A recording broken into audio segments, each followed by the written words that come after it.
Welcome to another random redstone build video. Today we are going to attempt to make a shulker box sorter, which will be able to sort a shulker box full or partially full of one type of item from a shulker box full with another type of item. This component can come incredibly handy when you have big farms and you want to keep the items in shulker boxes instead of having to wait years and years for all those items to flow through hopper lines. So I've set up 4 shulker boxes here with different materials in each. Let's take the cobblestone one, which I have in my hand, and what I want to do is have a hopper line that the shulker boxes are going to flow down and then be able to unlock the correct hopper, and that would allow the shulker box to flow along this hopper line until it gets to the unlocked hopper, and then it will get sucked in to the right chest. So in order to find the correct hopper that the shulker box needs to go into, we need to actually take out the first item of the shulker box and process this so it can identify that this is a cobblestone. Once it identifies that that's a cobblestone, it can send a signal to the correct hopper telling it to unlock. Now here's the annoying part. We then have to put that cobblestone back into the shulker box before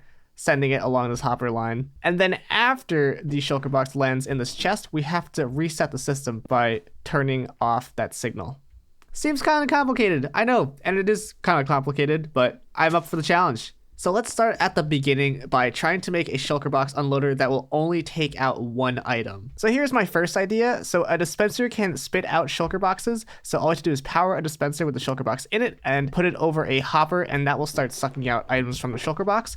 However, we only want one item. And so there's some cool pieces of tech here at work. First, we want to see when there is an item in this hopper. So we use a comparator. That comparator goes into this block, which powers this piston. Now, if we have that piston pushing into a block, when the piston extends, it actually pushes the shulker box into this hopper on this side, and the items that got sucked out of the shulker box will come down this hopper and into here. However, we don't actually want to destroy the shulker box right away because we need this item to go back into the shulker box. So instead, we merely need a system that unlocks this hopper for the shortest amount of time to let one item flow through. And to do this, we can use an observer, because an observer will create a 1-tick pulse whenever it detects an update. However, this redstone torch will only turn off if it's being powered for 2 ticks. So we're going to use a repeater and set that to 2 ticks. So now it'll change that 1-tick pulse into a 2-tick pulse, allowing this redstone torch to flash off just long enough for a piece of cobblestone to go into it. Now, unfortunately, this piece of cobblestone is now stuck in this hopper. Since the hopper is locked, it won't be able to push it into the barrel underneath. So we're just going to use a second hopper underneath the first one, which will suck out the item from the top hopper.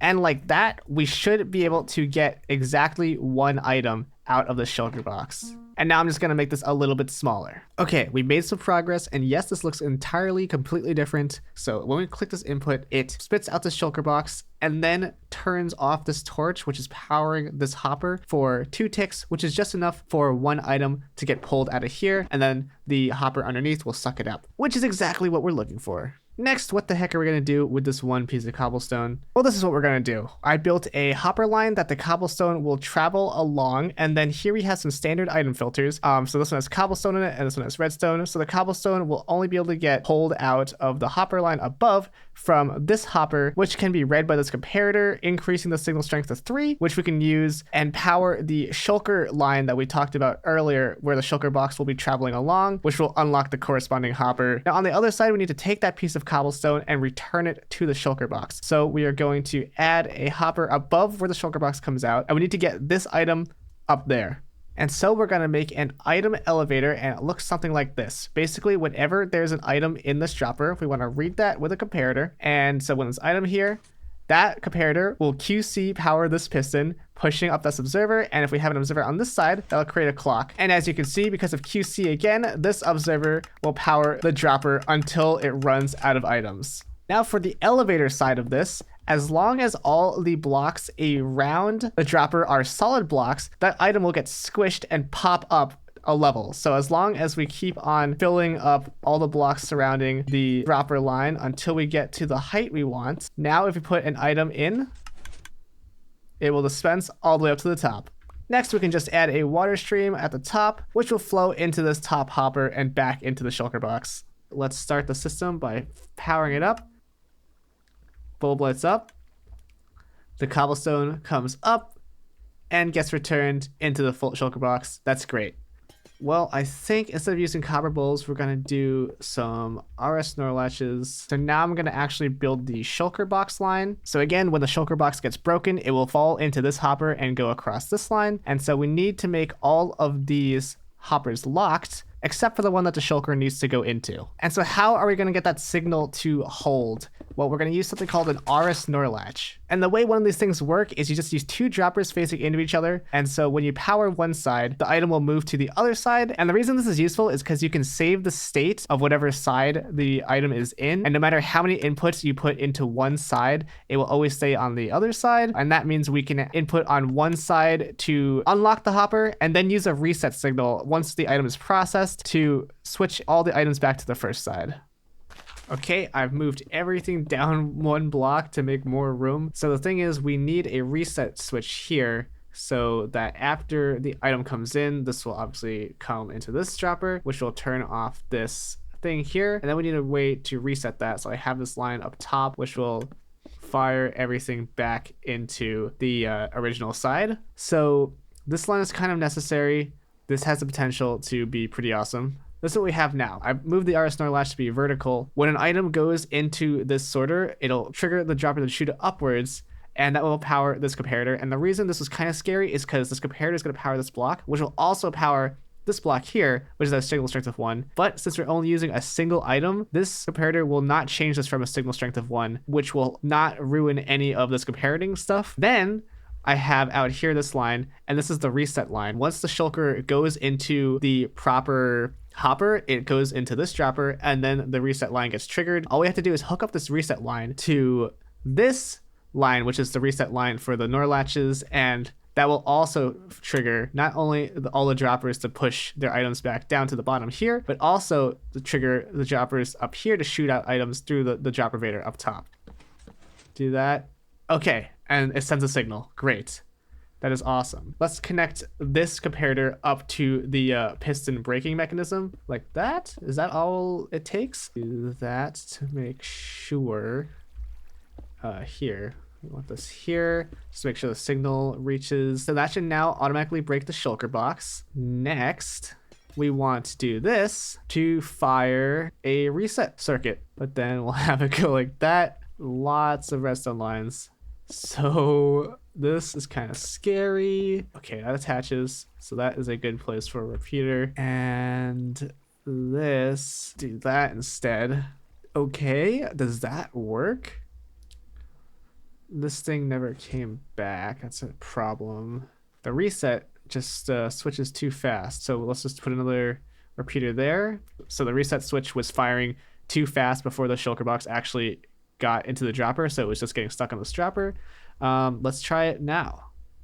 Oh, this is still out like that. Cool. The cobblestone never actually got put back, so we can fix that just by extending that delay a little bit. And now let's see if it works. Whoop. Shulker box in. Item going up. Item coming back in. Gets broken. Cool. Okay, items coming back. Breaking. Shulker box. There it is.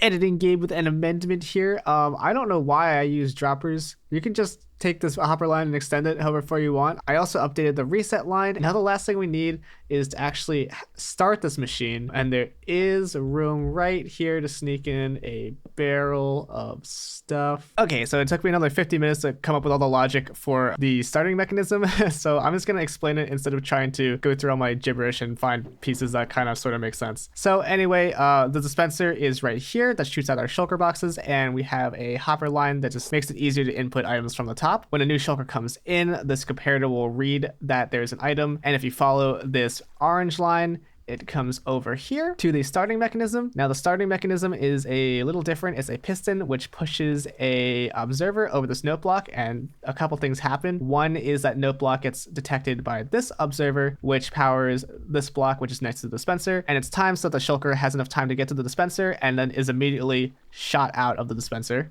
Next, this note block also powers this redstone line, which comes across to power this green block, which powers this copper bulb. And this copper bulb holds the state of whether the machine is processing or not. So when there's a shulker in the machine, obviously we don't want to start the machine up again. So we read the output from the copper bulb and also the input from the orange line, creating an AND gate where on one side we need the system to be shut off, and we also need a signal to start the system in order for the system to start. Finally, the start line gets read by this observer under this piece of redstone dust, which comes along this here line and down to this torch, powering off this torch for those 2 ticks, which will unlock this hopper and allow one item to be sucked up and become our filter item. Then, as we talked about, the filter item comes along to its filter, switches on one of these RS NOR latches, which will power a comparator, which will turn off the torch that is locking the hopper that the shulker box needs to flow through. At this state, the filter item will be shot up through the item elevator, flow back to this hopper where it will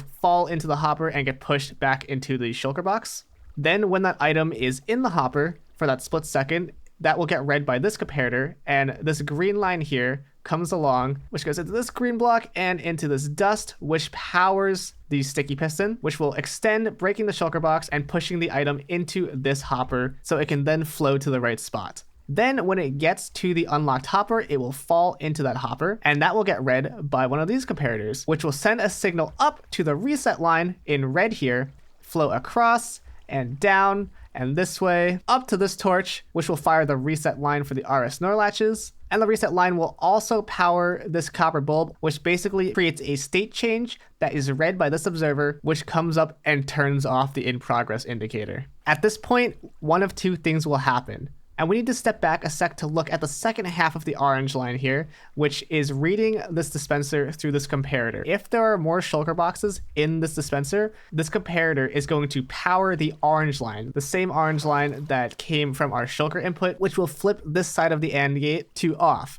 And when the in progress indicator is also off, that will trigger this piece of redstone to turn on, which will start the process over again. And so yeah, that's about it. And I guess the last thing to do is actually see this thing in progress. So I have 5 shulker boxes of different items. We got iron, diamond, cobblestone, and redstone. And so let's just put these in. And I have sped up the game a bit, but as you can see, the items are getting pulled out, shot up through the thing, coming back, then the shulker box is getting broken.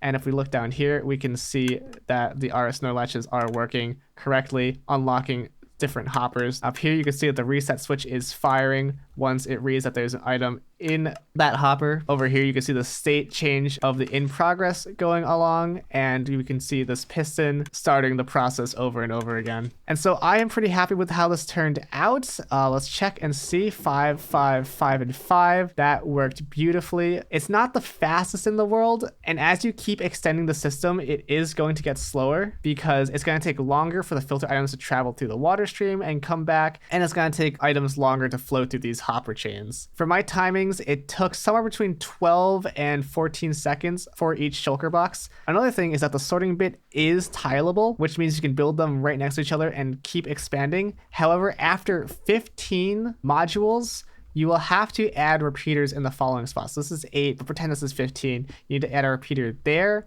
on the reset line, and again on the reset line on this side. And then of course you'll probably have to extend your water stream. And as you see, what I did is I just built up one more level and put more water going that way. Another thing to note is that when you're doing your filter items, it's okay to add more at the beginning, but definitely don't add less, because otherwise when one of the filter items comes in, it's just gonna get stuck in this hopper. You need to have exactly 41 in this hopper and then 1 buffer in the hopper below it. So when you are adding items, I would just suggest putting just a full stack into the system, and then all you have to do is come up here and take those items out of this hopper, and everything should just still function like normal. And so that's about it. Another janky little system that I've created. Hope some of that was educational, useful, or entertaining, and I will definitely be using this in some future builds, so look out for it. I hope to see you there. Thanks for watching, and I'll see you next time.